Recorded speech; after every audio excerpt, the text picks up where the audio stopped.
সকলকে জয় যিশু। আমি পাস্টর বিপ্লব সরকার, হোয়াটসঅ্যাপের পক্ষ থেকে আজকের বাইবেল অধ্যয়নে আপনাকে স্বাগত। আজকের বাইবেল অধ্যয়ন টিম ব্রাউনের নিজস্ব অধ্যয়নের একটা ফল আপনাদের কাছে দেওয়া হচ্ছে। আজকের বাইবেলের অংশ প্রেরিতদের 18 অধ্যায় 1 থেকে 17 পদ, এবং আজকের যে শিরোনাম রয়েছে সেটা হলো আপনার প্রতিবেশীর সঙ্গে কথা বলুন। যদি আমরা বিশেষ করে 7 পদ দেখি, সেখানে আমরা দেখতে পাই পৌল সেখান থেকে চলে গেলেন এবং তৃতীয় জুষ্ট নামে ঈশ্বর ভক্তের বাড়িতে গেলেন, এবং তার বাড়ি ছিল সমাজগৃহের পাশেই। আপনার প্রতিবেশী আপনার এবং যীশু খ্রিস্টের মধ্যে সম্পর্ক সম্পর্কে কি বোঝেন?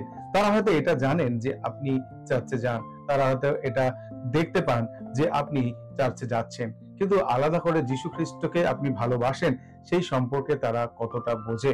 মনে রাখা দরকার, আমরা বেশিরভাগই ঈশ্বরের কথা অন্যদেরকে বলতে আমরা স্বস্তিকর অনুভব করি, কিন্তু যীশু খ্রিস্টের সাথে আমার ব্যক্তিগত সম্পর্কের কথা যখন কেউ জিজ্ঞাসা করে, সেই বিষয়ে কিন্তু আমরা বেশিরভাগ সময় চুপ হয়ে যাই। এবং বাইবেল আমাদেরকে এটা বোঝানোর চেষ্টা করে যে আমাদের যীশু খ্রিস্টের সাথে ব্যক্তিগত সম্পর্কটা অত্যন্ত গুরুত্বপূর্ণ বিষয়। একজন লেখক, যার নাম কেন্ডা ক্রিজি ডিন, তিনি একটি বই লিখেছিলেন। সেখানে বইটার নাম হলো অলমোস্ট খ্রিস্টান, এবং সেই বইতে তিনি এরকম বিষয় লিখেছিলেন যে জীবনের এটা অত্যন্ত গুরুত্বপূর্ণ দিক যে আমাদের সকলের দৃষ্টি আকর্ষণ করা উচিত যে খ্রিস্টীয় আধ্যাত্মিকতায় আমরা যেন একটি নির্দিষ্ট কথোপকথনের প্রয়োজনীয়তা অনুভব করি, যেটা প্রভু যীশু খ্রিস্টের সাথে। সেটা চার্চে যাওয়া বা বাইবেল অধ্যয়ন শুধুমাত্র সেই বিষয় নয়, কিন্তু আমি প্রভু যীশু খ্রিস্টের সাথে ব্যক্তিগতভাবে কথা বলি, কেবল ঈশ্বরের সাথে কথা বলছি এমন নয়, সেটাও আমার বিশ্বাসের কথা তুলে ধরে।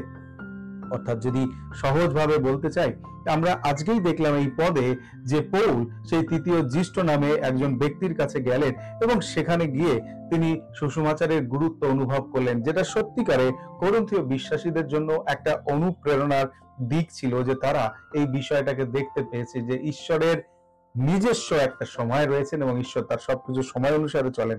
তাই আমাদের কখনোই অহংকারী বা আমাদের কখনই উদ্ধত হওয়া উচিত নয়, কিন্তু প্রভু যীশু খ্রিস্টের সাথে আমার যে সম্পর্ক রয়েছে, সেই সম্পর্ক যেন অন্যদের কাছে সুসমাচার রূপে তুলে ধরতে পারি।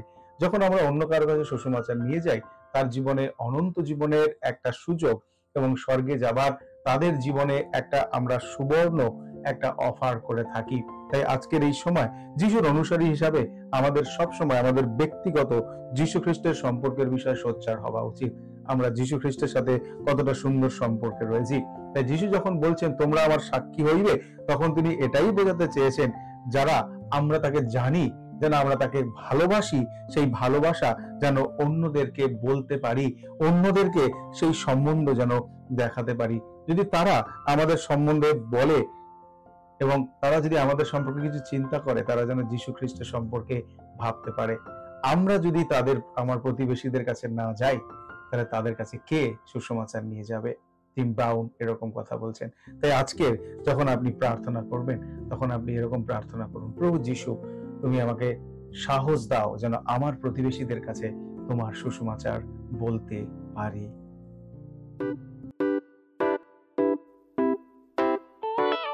পুরাতন গেল শেষের পাতা।